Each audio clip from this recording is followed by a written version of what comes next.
Bonjour, je voulais juste vous présenter Michel Pétillard, qui est un ami, et qui va venir faire cette interview aujourd'hui. Nous sommes le 8 mai 2019. Et Lionel est à la caméra, comme d'habitude, et Christine est au son et à la caméra également. Voilà, Michel, je te laisse la parole. Merci Jean-Pierre de m'accueillir pour te poser quelques questions sur ton travail, sur toi-même également. La première question que je souhaitais te poser concernait ton engagement dans ta création artistique. Et à partir de là, je voulais commencer par un texte de toi que j'ai trouvé dans tes influences, je ne sais plus, dans le dernier, oui, concernant les personnes qui t'ont influencé. C'est un texte sur Sade. Alors, tu dis la chose suivante. Sade est important non seulement pour ses écrits, mais par sa capacité incroyable de résilience et de volonté d'imposer sa pensée, car même emprisonné, condamné à mort, il continua malgré tout à écrire ce qui lui semblait essentiel. Le droit au plaisir et à la liberté de penser et d'agir.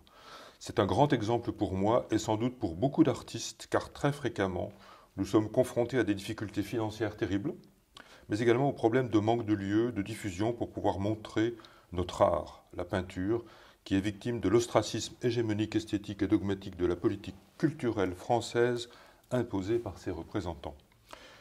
Alors, au-delà de la fin, je voulais savoir, eh bien qu'on comprend bien dans ce texte la difficulté que peut représenter pour toi la pratique de ton art, et je voulais savoir comment tu conçois ton engagement.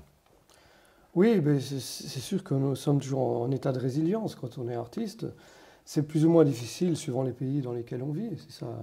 Et me trouvant en France, je trouve que c'est un pays assez difficile à faire la pratique d'être artistique.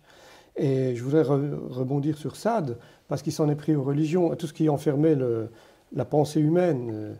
Il voulait vraiment le désir.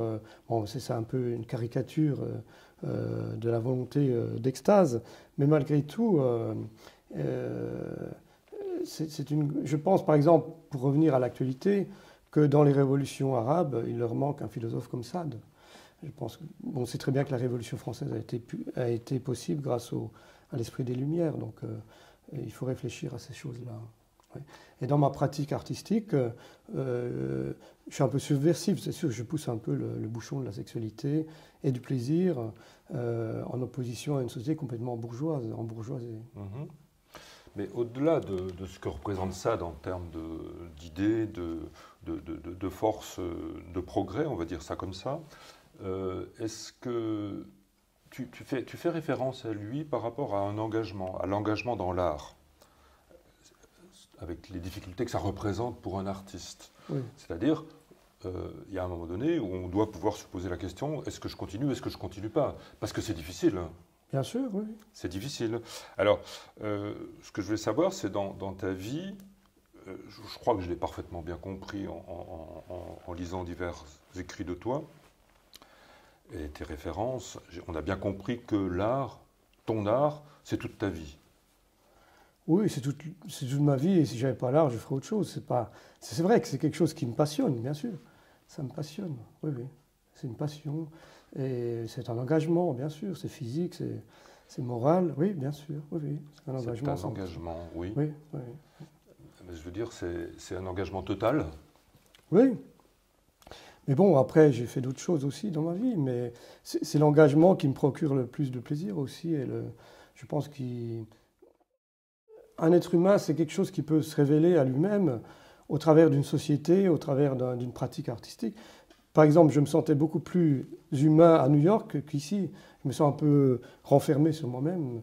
Je n'arrive pas à avoir cette dimension que l'on peut acquérir dans une société qui nous laisse des ouvertures d'esprit.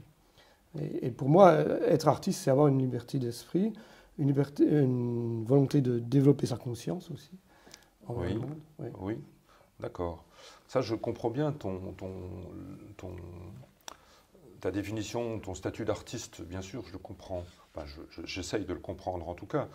Mais ce qui m'a toujours interpellé chez toi, comme chez d'autres artistes d'ailleurs, c'est cet engagement total. Encore une fois, je parle d'un engagement total. Et ce qui est loin d'être évident, parce qu'on ne le rencontre pas si souvent que ça dans la société. Oui. Tu comprends ce que je veux dire, que ce soit d'ailleurs dans le domaine de l'art ou dans d'autres domaines. Hein, oui, bien sûr. Oui, c'est vrai, oui, Hein, je suis engagé. Oui, voilà. vrai, oui. Malgré les difficultés, malgré les vicissitudes, malgré parfois les douleurs, les souffrances, eh bien, tu continues. Bien sûr, oui, c'est vrai. Tu continues. J'aime ça, oui. Oui, tu aimes, mais je veux dire, ça dépasse probablement la souffrance, la difficulté. Ça transcende, oui, ça transcende la vie. Oui. L'art transcende la vie. Ouais. Oui. Voilà. Parce que je lisais, pas plus tard qu'hier, une interview de toi qui est dans ton site, je ne sais plus dans quel. C'est une interview dans une revue, je ne sais plus laquelle, où on te demandait qu'est-ce que vous faites le matin. Ah oui, je me rappelle. Oui, je me lève au soleil et je travaille, c'est ça, en fait, c'est ça. C'est ça, j'attends la lumière et je me mets à travailler. Oui. Donc en définitive, ça peut presque résumer ton existence. Oui et non, parce que j'adore être dans la nature, être avec des amis. Tu comprends, il y a d'autres choses. Oui, d'accord. Oui. Non, mais les relations humaines sont très importantes. Sont très importantes aussi, d'accord. Voilà. Parfait.